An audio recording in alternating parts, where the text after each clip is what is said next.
So this is a homework problem from Chapter 7, problem number 64, Part A.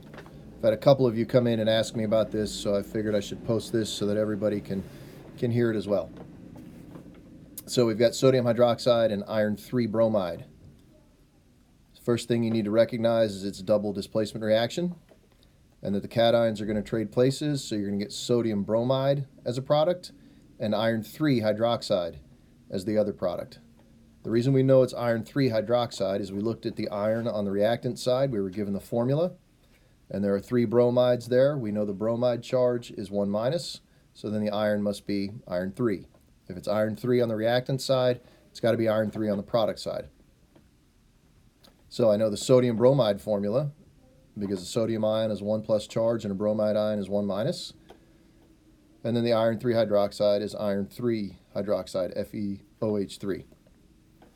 The formulas have got to be based on the names. It's not at all based on the subscripts of the reactants, which is why I wrote the names in first, because you guys are good at going from name to formula, because we did that in Chapter 5. Don't forget to do that. Don't forget to go back and check the ion charges so that you can come up with the right formulas. So at the bottom of the screen here now, you've got the correct formula, and it's balanced with a 3 in front of the sodium hydroxide and a 3 in front of the sodium bromide. I hope this was helpful.